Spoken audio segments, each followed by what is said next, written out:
Once again, we're glad to have your company tonight, coming to you straight from the heart of Africa, Kigali, and my name is Martina Abera. President Paul Kagame has called on leaders to demonstrate competence, knowledge, and commitment in fulfilling the responsibilities they have sworn to uphold, noting that this is essential to advancing the nation's vision. He delivered this message on Thursday during a ceremony held to receive the oaths of newly appointed officials. We have more.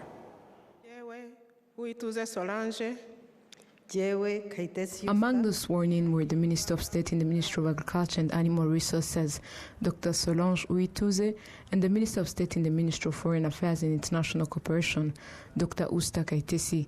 Dr. Charles Murigande also took the oath of office as he joins the Senate of Rwanda as a new senator.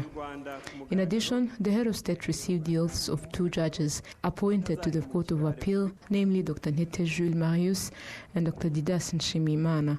President Kagame reminded the officials that an oath of office must serve as a constant reminder of the responsibility they owe to the citizens of Rwanda, emphasizing that delivering on these duties requires dedication and hard work.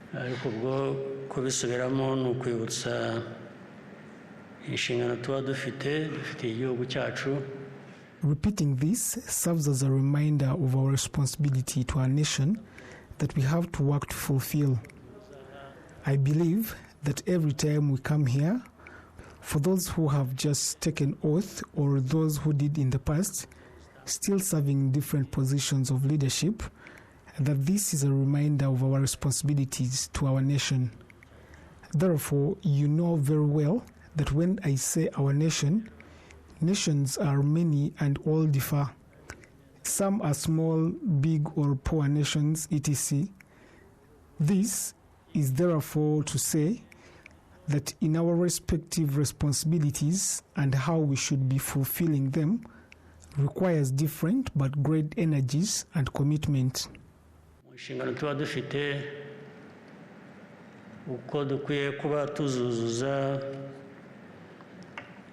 Bidusaba imbaraga zitandukanye ariko nyinshi. He stressed that achieving the country's long-term vision demands the effective use of skills, knowledge, and determination to address the various challenges the nation faces. Bishaka ko dukora ndetse bidasanzwe. We are required to perform and perform extraordinarily, using all our resources and skills. Wisdom and all those should go hand in hand with our personal grit to overcome our challenges. Challenges are usually many. Some get solved and others arise. There are usually challenges here and there. However, depending on how far we've come, our current position and where we desire to go as Rwanda, finding strength, balance and in a careful manner.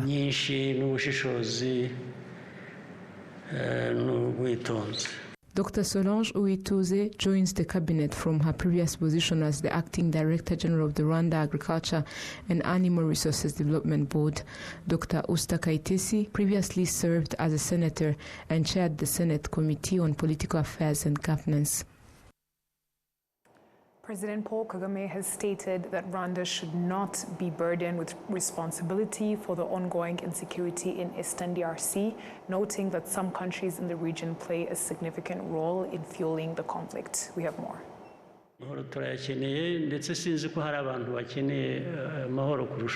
his address to the attendees of the swearing ceremony, which included members of the cabinet, parliament, and the diplomats accredited to Rwanda, President Kagame revisited the issue of persistent instability in the Eastern Democratic Republic of Congo. He explained the factors undermining the implementation of the Peace and Prosperity Agreement signed earlier this month in Washington, D.C.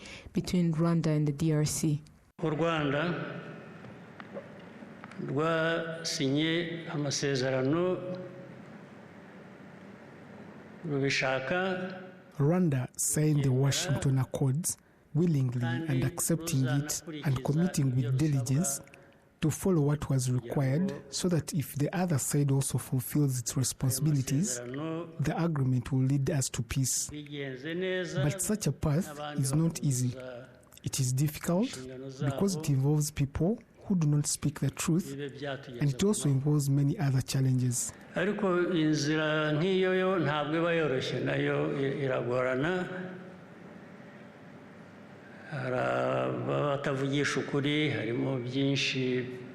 Following the recent capture of Uvira, the second largest city in South Kivu province, by AFC M23 fighters, some countries, especially from the Western, have intensified accusations against Rwanda. President Kagame noted that it is unacceptable for these countries to continue blaming Rwanda for Congo's problems while ignoring the root causes that triggered the crisis in the first place. Izi ntambara zivuyemo ibyo navugaga muri za Uvira, intambara irahaguruka y'amahanga ngo n'u Rwanda. Recently, when the fighting stopped, as I mentioned in the case of Uvira, the international community immediately started blaming Rwanda. Now, Rwanda has to carry the burden of everything happening in Congo. Our problem in Congo, which is the FDLR, has been ignored for years. At first, they said the FDLR does not exist. Other times, they said they are few in a number. But don't you know, Mutobo? Just go there and see yourselves, these militias and former soldiers. They used to claim that militias no longer exist and that only their children remain. I truly do not understand the problem we are expected to carry. Nobody has ever said the blame should be placed on both countries, even though the agreements were signed by two parties. Yet the blame is placed on only one. Couldn't they at least consider sharing the responsibility or even pretend to put some of it on both sides, even if they would be lying about one of them? Instead, all the weight is placed on Rwanda's shoulders for things we did not do. It is still confusing. This continues with threats and accusations. Every day, they say they will take Rwanda or erase it. It is constant. I don't sleep. I receive many calls, day and night, and yet the real problem is known by everyone.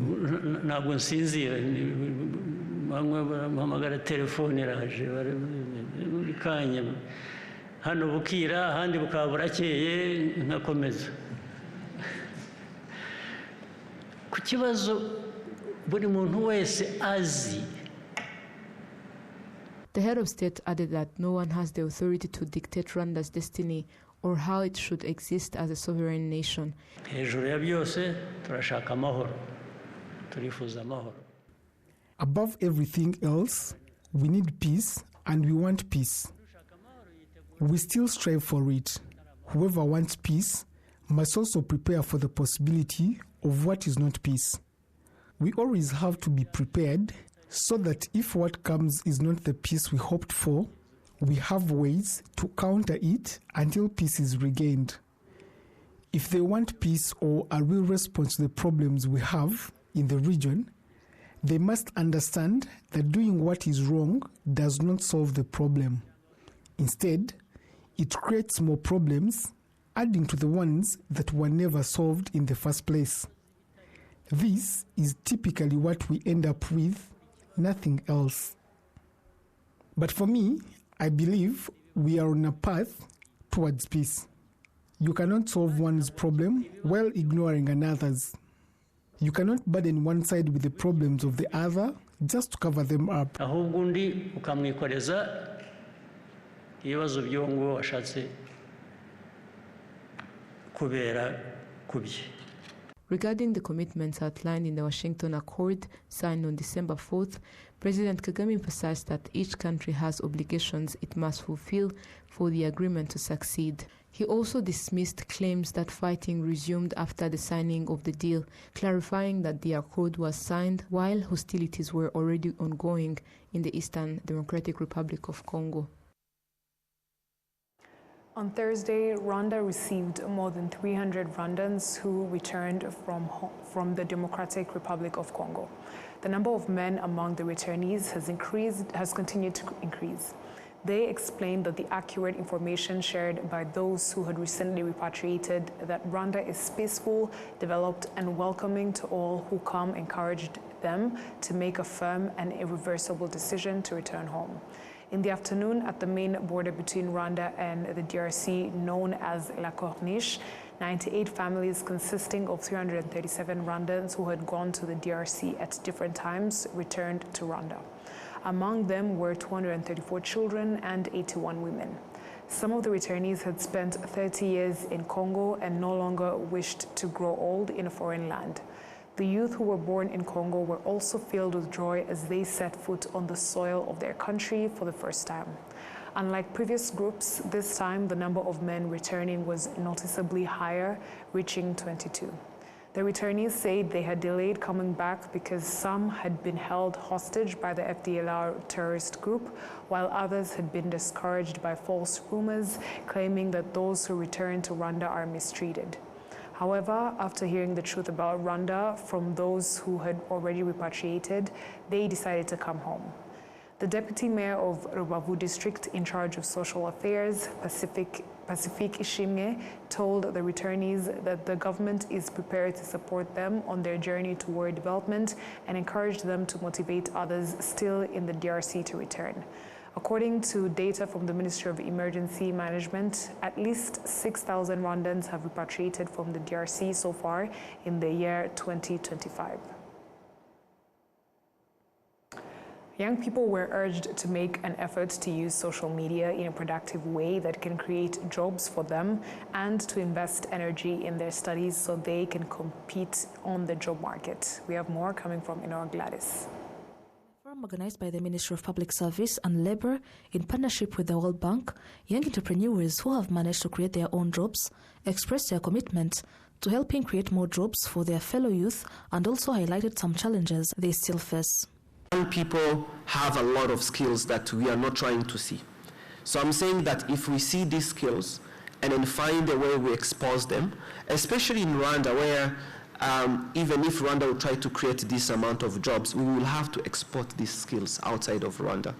And I'm talking about the industry that it's very easy to export outside of the country. Although, I want to close on the challenge. The biggest challenge is everyone here works in silo. And this is the big problem. So this silo creates duplication of programs. When I was seated there, I was talking about an example of one initiative that is being developed in the country today. I won't necessarily say it, but 3 funders have funded exactly the same initiative. And this is an initiative that literally is aimed to do exactly the same.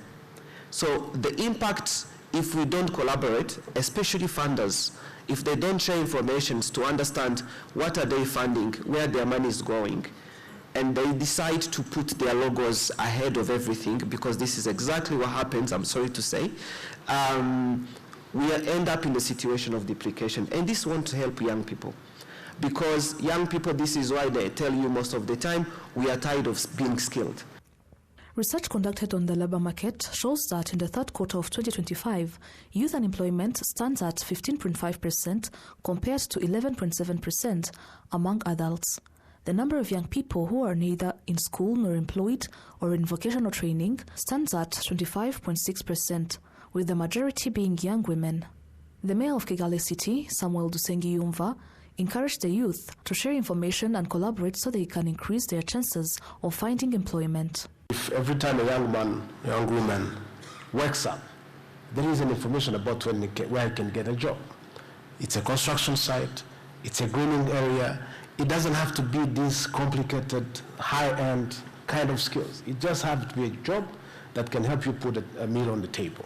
So I think the key things that we mentioned, financing is very important. Coordination is very important, and then information and data processing and sharing. The State Minister in the Ministry of Youth and Arts Development, Sandrine Umutoni, together with the World Bank Country Manager in Rwanda, emphasized that such discussions are valuable and noted the strong collaboration with the private sector to help more young people access jobs. The fact that 31% of Rwandan youth only have primary level education is among the issues limiting them in the job market. The Minister of Public Service and Labor, Ambassador Christine Nkurikinka, explained that the main challenge used to be the lack of coordination between institutions, but solutions are now being sought. In 2024, more than 8 million Rwandans were employed, among them over 3 million youth. Currently, 58.3% of employed youth are in elementary occupations, while 38% have jobs that match their field of study. Nurses and midwives from across the African continent are in Kigali for a 3-day conference where they are examining their role in promoting universal health coverage and strengthening health systems in their respective countries. They say that passion for their profession, combined with support from their governments, will help improve their well-being and enable them to deliver better services to those who need them across Africa. Both young practitioners and those with long experience agree that this profession is a calling, one they take pride in because it is dedicated to saving lives. The president of the Rwanda Nurses and Midwives, Andre Gitembagara, says that quality service delivery and the well-being of health workers are among the key issues that must be prioritized. Even though there is a lot of need, the journey is long. I think we have been achieved a lot, and we are provide a very good component of nursing midwifery healthcare.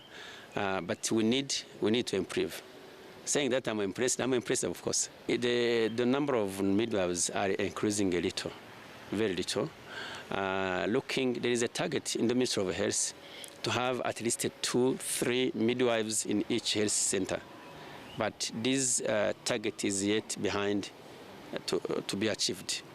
So even those who actually, because of working conditions, most of midwives that are transferred to in the rural areas, they leave very quickly. They leave their work. So that's another issue we have. We need to provide incentives so that we can retain those nurses and midwives mostly in the rural area. By 2030, Africa will account for 70% of the global shortage of nurses and midwives if no action is taken to increase their numbers. Countries have been urged to make substantial investments in growing the nursing and midwifery workforce, improving their skills, salaries, and the equipment they need to perform their duties. The Chief Executive Officer of the International Council of Nurses, Howard Catton, criticized developed countries for failing to train enough of their own health workers and instead recruiting professionals from the African continent. Suggest it runs into billions of dollars that are being saved by the countries who are doing the recruiting.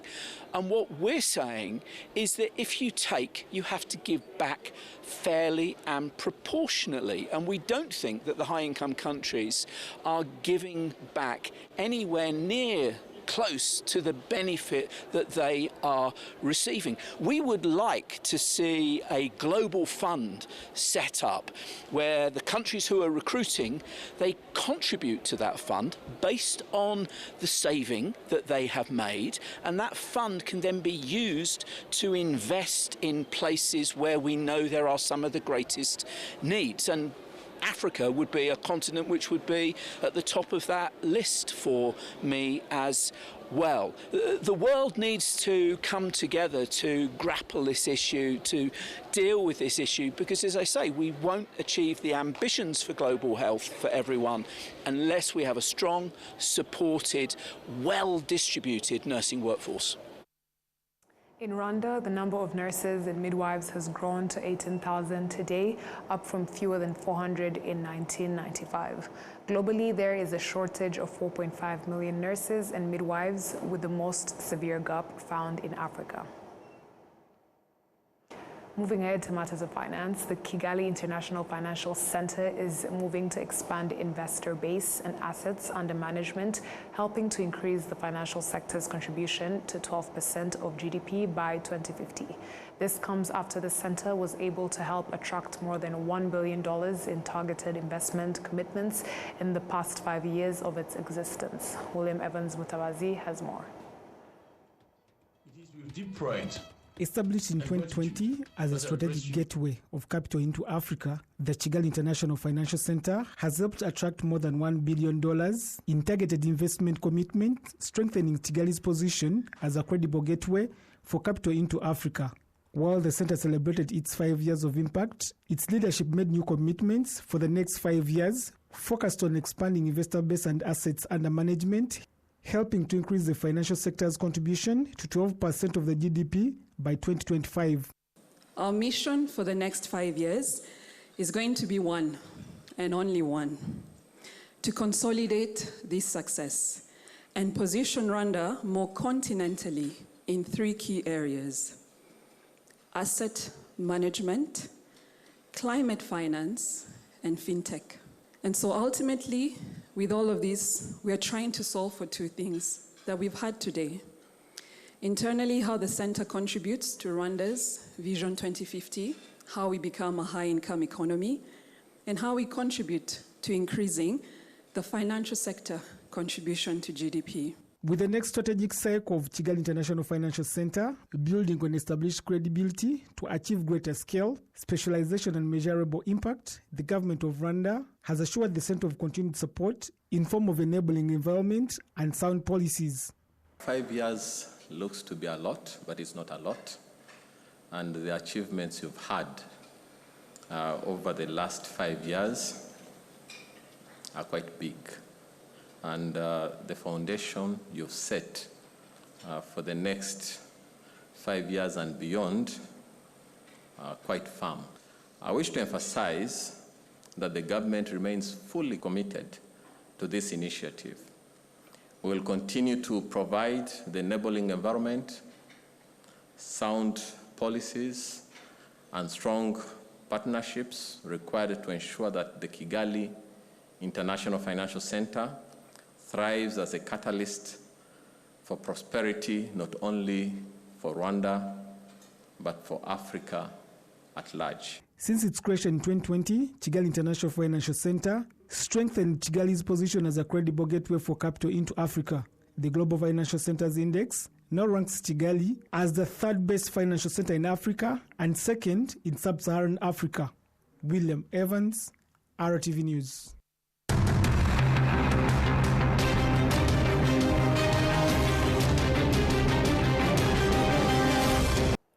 And on that note, we come to the end of tonight's English Bulletin. On behalf of the news production team and the technical team, thank you for sticking with us. My name is Martina Avera, and until next time, stay safe and have a good night.